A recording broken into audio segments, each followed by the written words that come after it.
Olá, sejam todos bem-vindos para a nossa parte 2 do módulo 2 de Radiologia do Abdômen, continuando com o assunto métodos diagnósticos em imagem do abdômen. A aula de hoje será essencialmente dedicada ao trato gastrointestinal, avaliação de estômago, alças intestinais como um todo e dos métodos particulares que temos disponíveis para avaliação dessas estruturas. Historicamente, antes do advento dos exames endoscópicos, os estudos radiológicos contrastados convencionais eles eram amplamente utilizados. No decorrer do tempo, com o surgimento da endoscopia digestiva alta, da cápsula endoscópica e da colonoscopia, esses métodos previamente utilizados e amplamente utilizados, como a seriografia, ou esôfago, estômago e duodeno, e principalmente o enema ou clister opaco, foram sendo substituídos, em grande parte, pelos exames endoscópicos.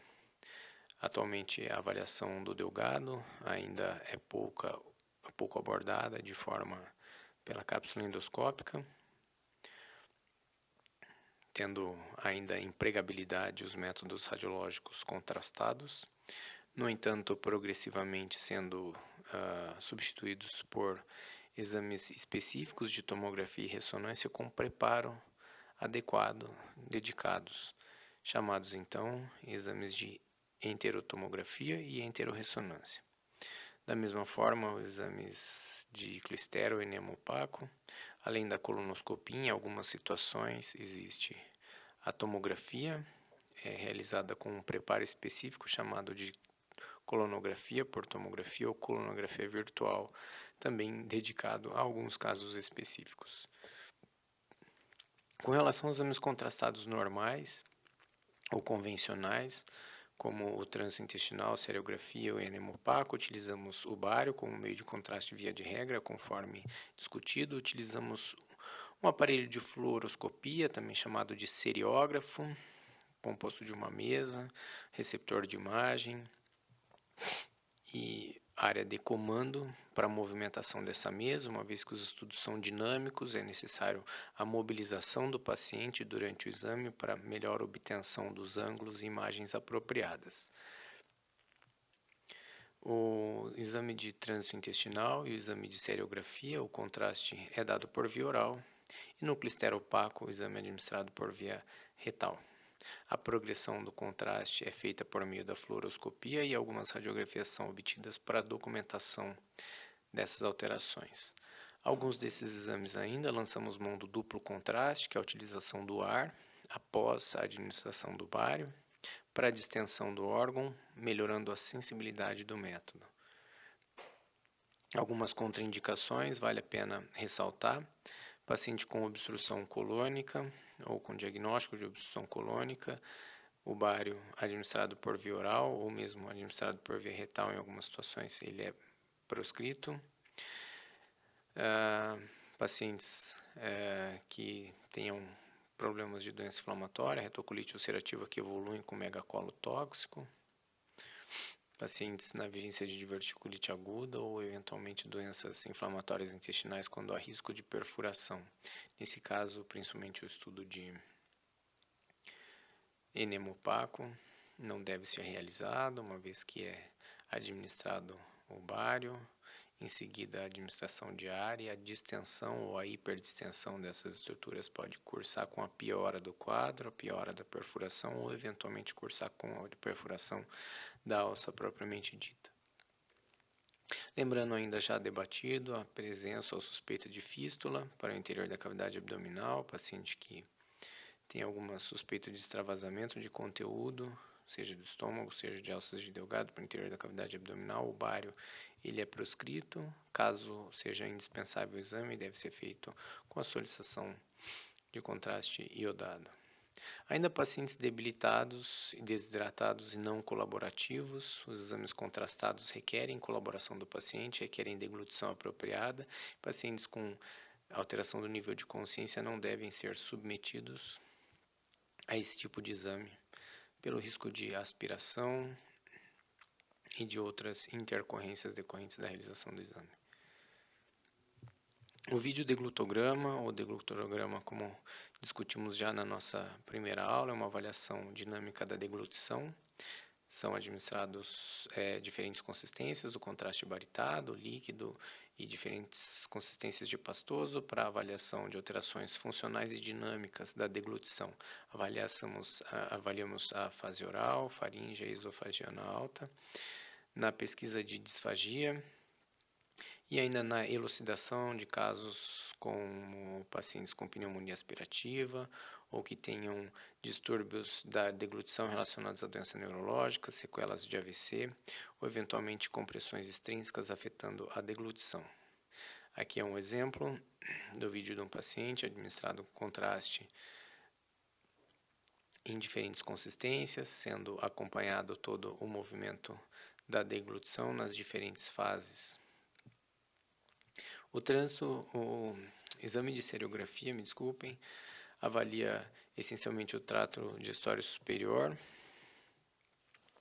o esôfago, o estômago e o duodeno, até a região do ângulo de Trides. É necessário apenas jejum. É utilizado apenas com o bário ou ainda com a utilização do duplo contraste, sendo administrado o ar para a extensão do estômago e do duodeno. As indicações da seriografia, assim como da colonoscopia, do clister opaco, têm sido cada vez mais restritas em função do advento da endoscopia digestiva alta e do exame de colonoscopia. Então, para aquilo que a seriografia era utilizada previamente, atualmente a endoscopia acaba sendo utilizada com maior sensibilidade, além de possibilidade terapêutica e de biópsia. Atualmente ela é utilizada como um método complementar à endoscopia digestiva em avaliações pré-operatórias de doenças gastroesofagianas. Em algumas situações, avaliação dinâmica da fase esofagiana da deglutição.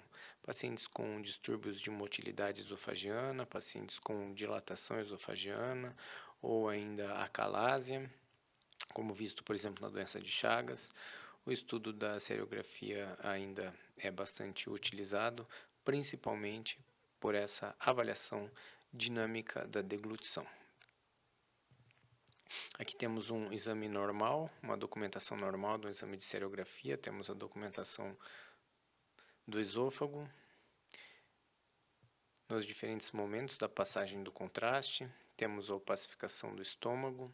Essas linhas são o relevo mucoso normal do estômago.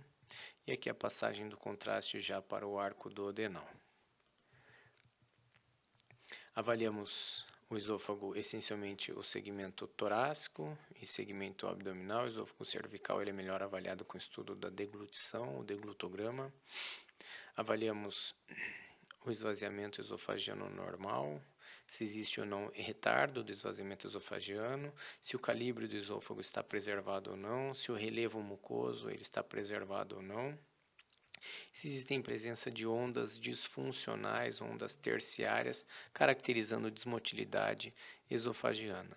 Além disso, podemos avaliar a junção esôfago-gástrica, aqui, porção distal do esôfago com o fundo gástrico. Eventualmente, em hérnias do hiato esofagiano, temos a projeção dessa porção do fundo gástrico para a posição intratorácica, como é o exemplo dessas duas situações.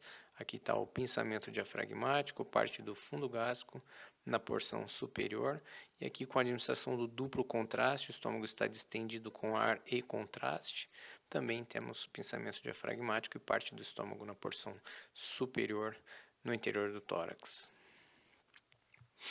Com relação às doenças do esôfago, existem manifestações por meio de 6 alterações essenciais, que seria ou a estenose, a dilatação, a presença de divertículos esofagianos, eventualmente lesões que se caracterizam por falhas de enchimento, como tumores, ainda compressões extrínsecas, desvios e úlceras.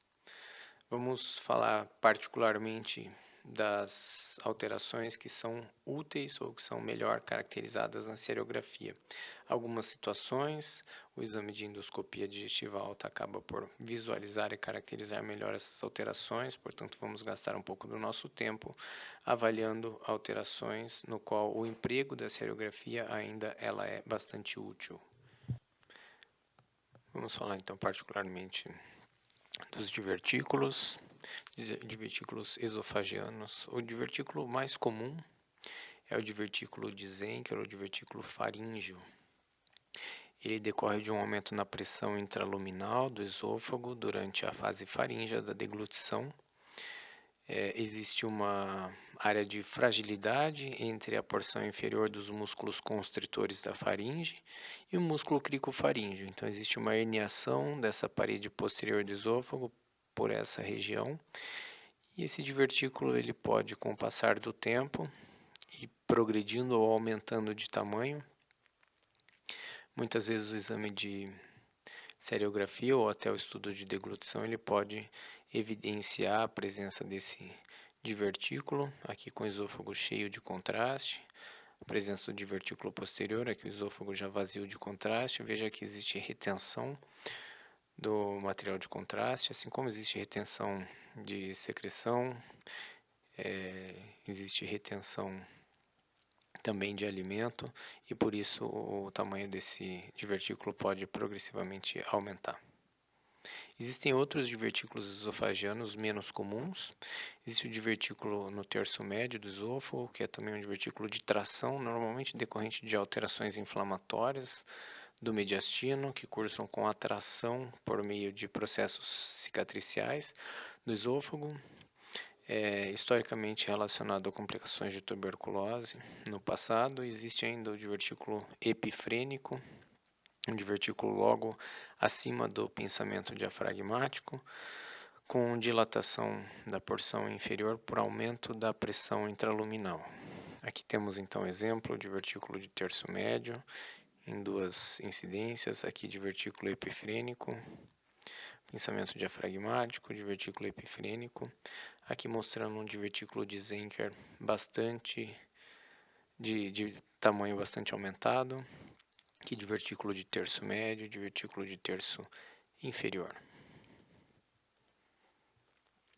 Além disso, podemos avaliar distúrbios motores do esôfago, os primários relacionados a alterações próprias do esôfago, como a acalásia vista na doença de Chagas, por exemplo, alterações como espasmo esofagiano difuso e algumas variações relacionadas a alterações da motilidade primária do esôfago.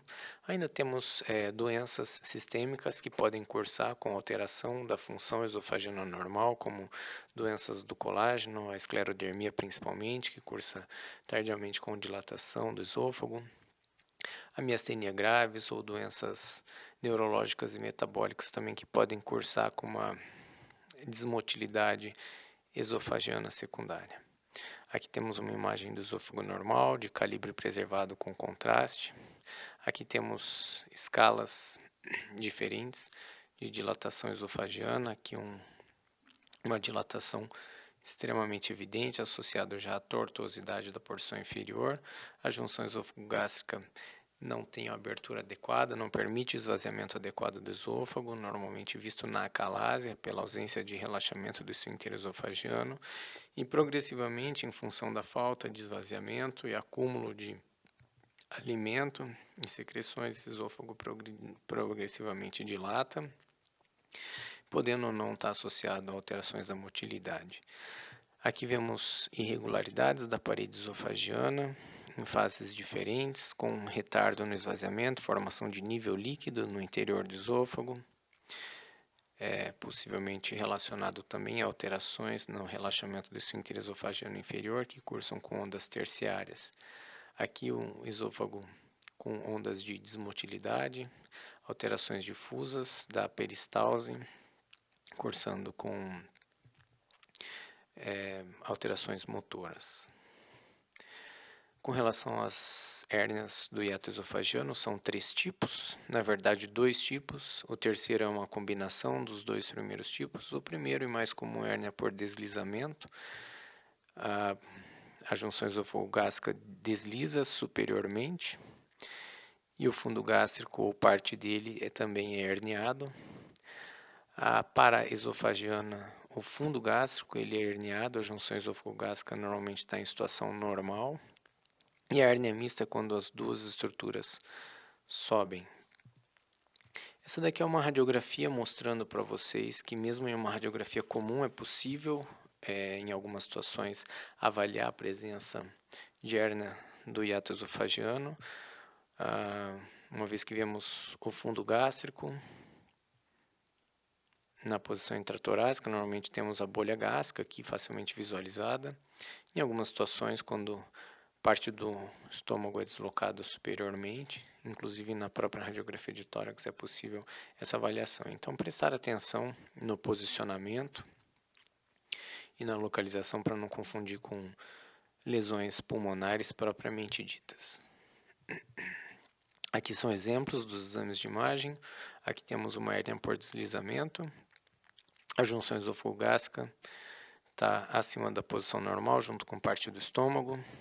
Aqui temos uma hérnia paraesofagiana, a junção esofogástrica está em posição normal, só apenas o fundo gástrico foi herniado. E aqui temos uma hérnia mista, que tem o fundo gástrico e a junção esofogástrica, todos estão acima do pensamento diafragmático. Prosseguindo então na nossa avaliação, a gente vai falar agora da avaliação de jejuno, ilho, transição ileocólica. Pelos métodos endoscópicos, ainda assim pouco acessível. A endoscopia digestiva alta normalmente progride até duodeno e a colonoscopia progride até o ilho terminal. Então temos um extenso segmento jejuno-ileal não acessível e algumas vezes pode ser avaliado por meio de cápsula endoscópica, que não é um método tão amplamente difundido e existem suas contraindicações. É justamente nesse contexto que os exames radiológicos ainda têm bastante espaço. O trânsito intestinal um pouco menos, em função do advento de 2 técnicas específicas de tomografia e ressonância magnética, que são os exames de enterotomografia e enterorressonância. São exames normais de tomografia, exames normais de ressonância magnética, com a diferença que administramos contrastes para distensão adequada dessas alças e viabilizando então a avaliação específica ou direcionada dos segmentos jejuno-ileais.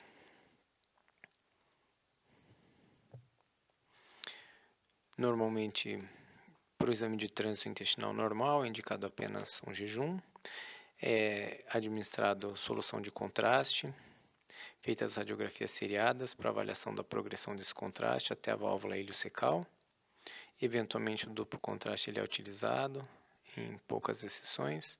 As principais indicações do exame de trânsito intestinal: avaliação de dor abdominal inexplicada, diarreia crônica, pacientes com quadro de suboclusão, e eventualmente avaliação pós-operatória. Esse é um exame ilustrando então o trânsito intestinal, veja a distensão de todas as alças, de delgado, jejunais e ileais. Aqui vale destacar a diferença entre o relevo mucoso de alças jejunais, que tem essas pregas transversais, descritas também com padrão arborescente, localizadas normalmente na porção mais superior e à esquerda, e as alças ileais têm esse padrão mais longitudinal, de aspecto circular, que diferencia então o relevo mucoso de jejuno e relevo mucoso do ilho. Os estudos de enterotomografia e enterorressonância têm indicações bastante semelhantes ao estudo do trânsito intestinal. A diferença para eles dos métodos convencionais de tomografia e enterorressonância são apenas a administração de grande volume de contraste oral para a distensão intestinal e uma avaliação em alta resolução das alças intestinais. É bastante empregado ultimamente no acompanhamento ou na confirmação diagnóstica de doenças inflamatórias intestinais, principalmente a doença de Crohn, ainda avaliação de quadros de suboclusão intestinal ou pesquisas de neoplasia de Delgado. Normalmente é utilizado também o contraste endovenoso na tomografia o iodo e o gadolínio na ressonância magnética para demonstrar eventualmente alterações vasculares relacionadas às alças intestinais ou ainda alterações inflamatórias, aumentando a sensibilidade do método. Esse é um exemplo de uma tomografia administrada o contraste positivo, ou seja, positivo por quê? Porque ele está mais denso, um contraste iodado, ele se distribui pelas alças. Normalmente a desvantagem no contraste positivo é que ele pode obscurecer pequenas áreas de realce da parede intestinal. Normalmente fazemos então a administração de contrastes neutros ou negativos, neutros que têm a densidade próxima da água.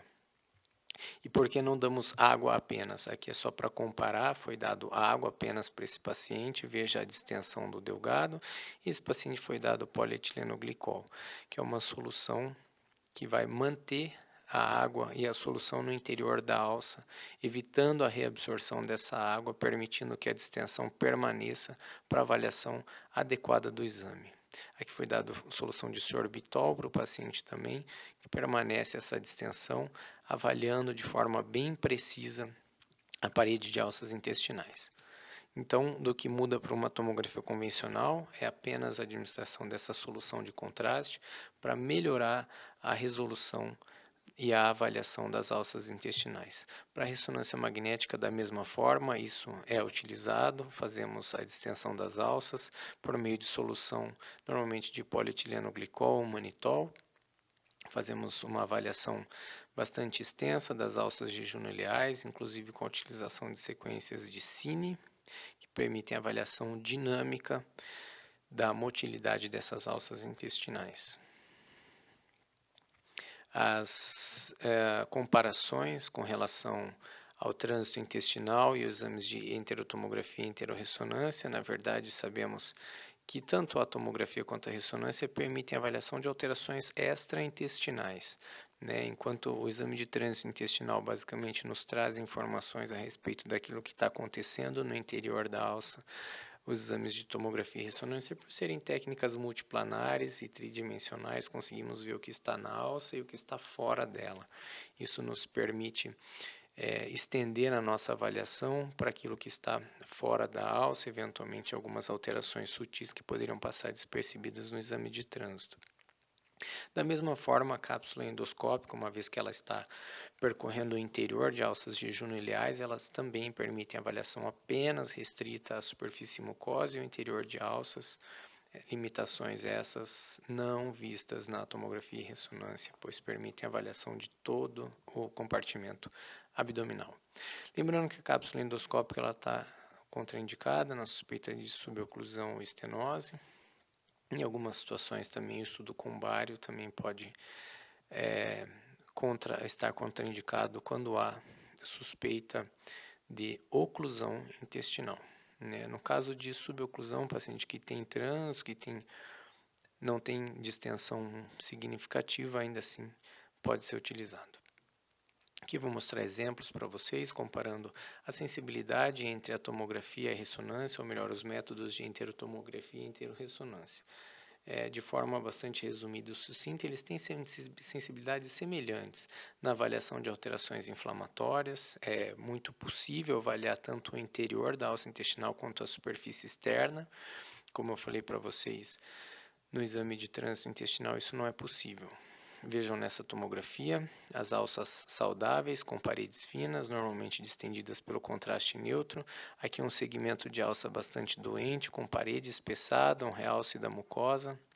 Conseguimos avaliar de forma bastante precisa na avaliação coronal e no corte axial em detalhe para vocês o espessamento da parede, que não seria visto caso o método de cápsula endoscópica ou o exame de trânsito intestinal fosse empregado. Da mesma forma, na ressonância magnética, Vemos as alças normais e alça doente com espessamento e realce, da mesma forma na imagem em axial. Isso permite avaliar a extensão de alterações inflamatórias ou, na verdade, pacientes sem diagnóstico de doença inflamatória permite suspeitar e confirmar o diagnóstico. Aqui mais um exemplo, comparando os dois métodos, a tomografia e a ressonância magnética, mostrando um segmento de alça com parede bastante espessada, com bastante realce. Vejam que são métodos que têm sensibilidade parecida na demonstração de alterações semelhantes.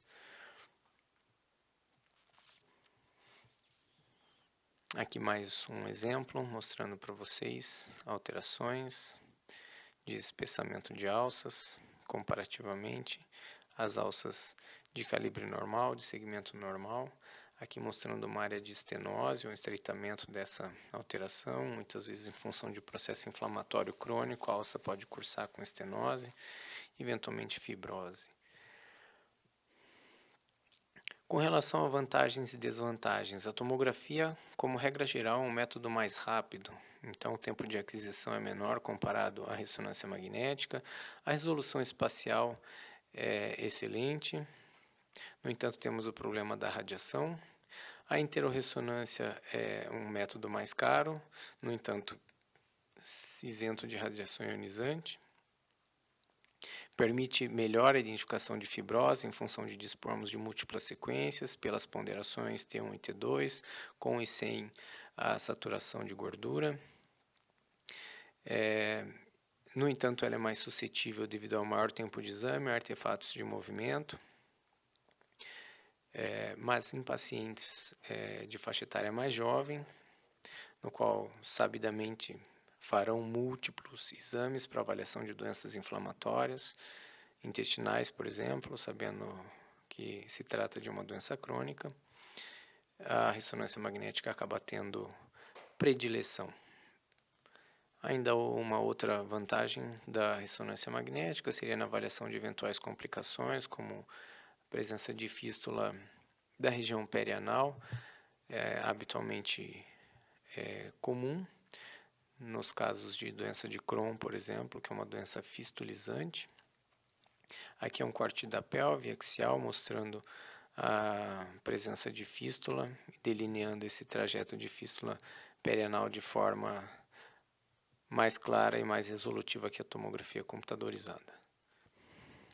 Por fim, vamos falar da avaliação do cólon. Como eu falei para vocês, historicamente o enema oclisteropaco era amplamente utilizado, previamente à origem do exame de colonoscopia. Atualmente o exame de clisteropaco ele é utilizado em algumas situações excepcionais e ainda assim nessas situações, com o advento da colonografia por tomografia, ele tem sido mais utilizado do que o próprio clisteropaco. O enema opaco, assim como os demais estudos contrastados radiográficos normais, é utilizado o bário, com a diferença que o bário não é ingerido, ele é administrado por uma sonda via retal, com o bário único ou duplo contraste, que seria a injeção de ar, aumentando a sensibilidade para pequenas lesões como pólipos.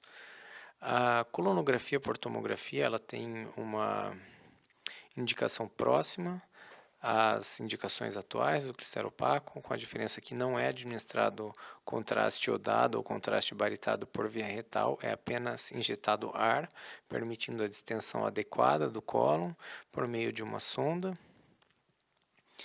Essas imagens obtidas na tomografia elas podem ser processadas por meio de software, criando então a imagem chamada colonografia virtual. São exames que, comparado à colonoscopia, apresentam sensibilidade reduzida para pequenas lesões ou ainda para algumas alterações inflamatórias leves, né?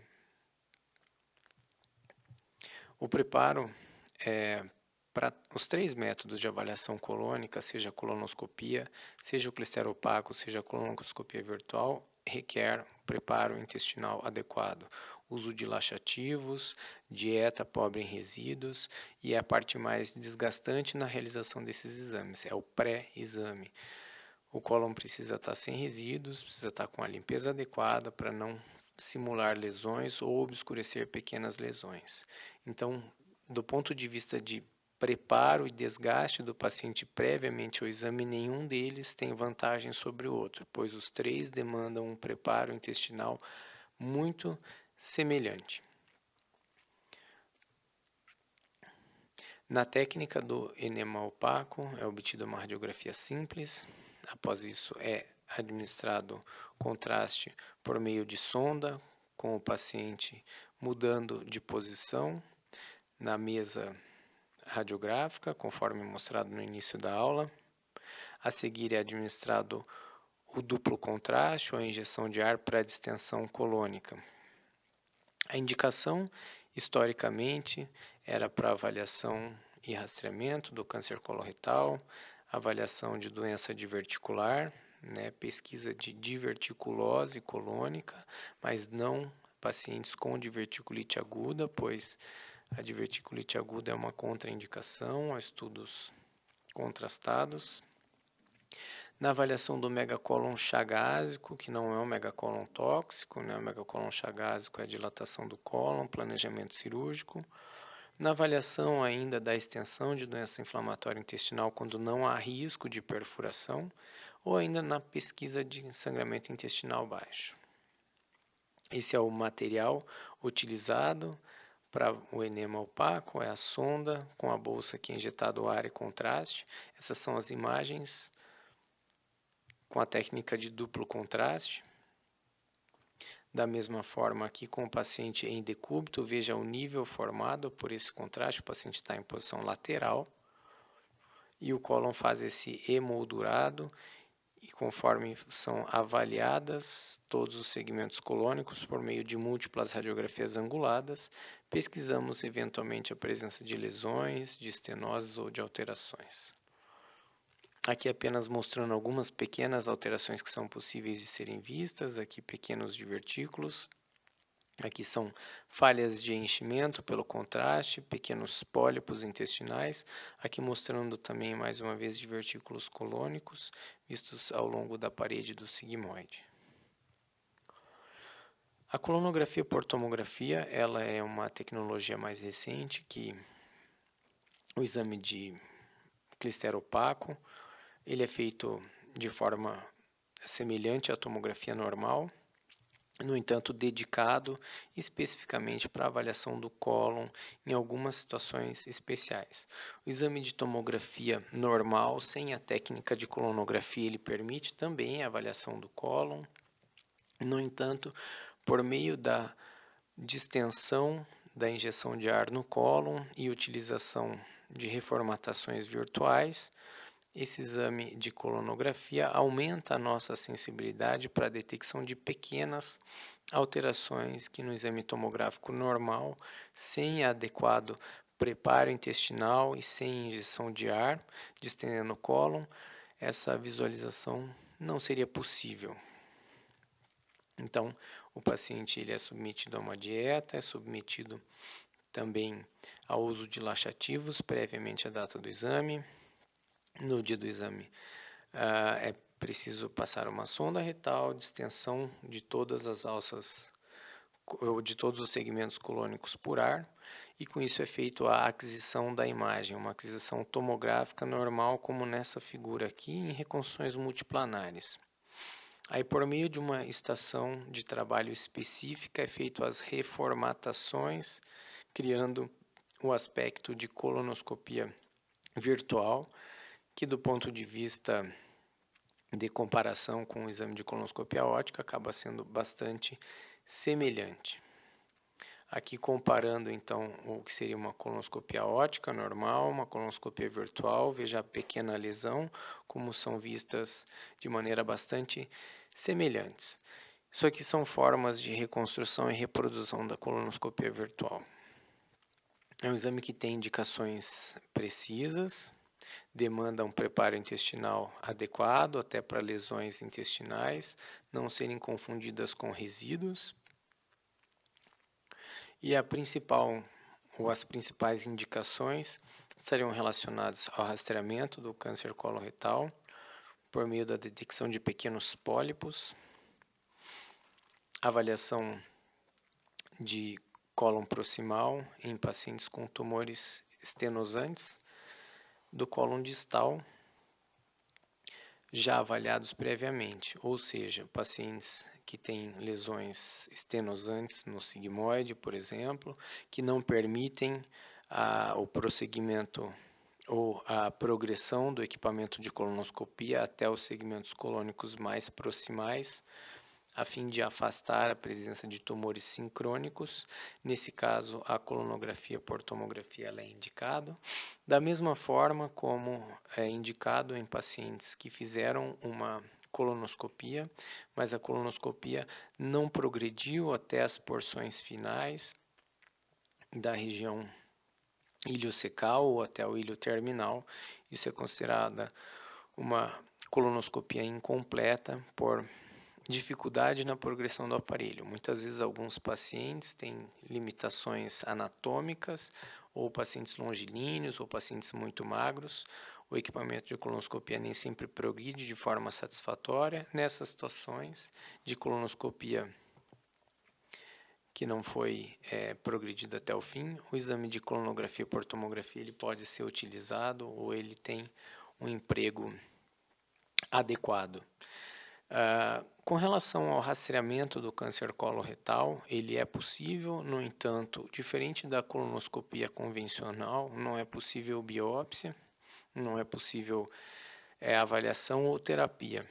Então, normalmente, o exame de colonoscopia ele é preferível, uma vez que, além de diagnóstico, ele muitas vezes ele é terapêutico e permite a adequada coleta do material para investigação.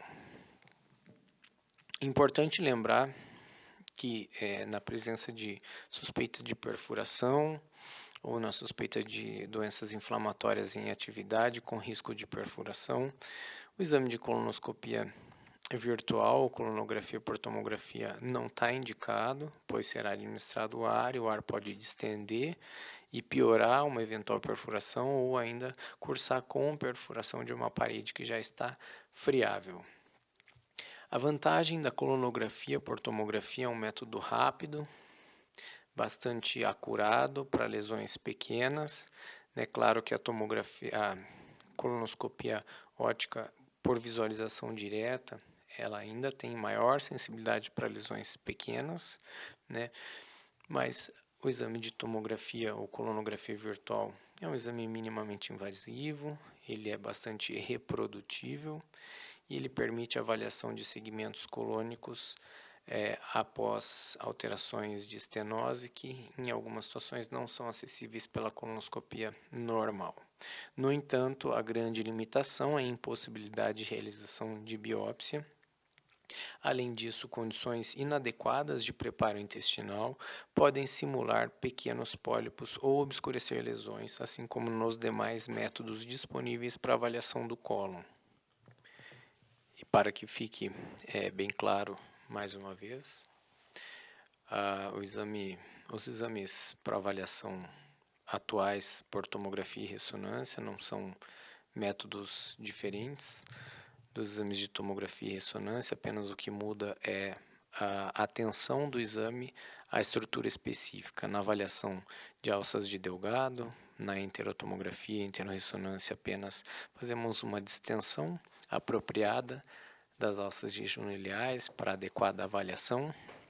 E na tomografia ou na colonografia por tomografia, fazemos um preparo intestinal prévio, que também é feito nos demais métodos para avaliação colônica, seguido da administração de ar. E esse emprego da tomografia, ele é feito de forma muito semelhante, ou a indicação é muito semelhante ao exame de clister opaco, ou as indicações remanescentes do clister opaco, ou ainda em casos de colonoscopia óptica inconclusiva, ou no qual houve dificuldades técnicas na progressão do aparelho, uma vez que a injeção de ar e a distensão de alças pelo ar é muito mais fácil, e muito mais simples, independente da existência de estenose, do que a progressão de um aparelho de colonoscopia. Nessa aula era isso que tínhamos para falar. As dúvidas serão discutidas em aula.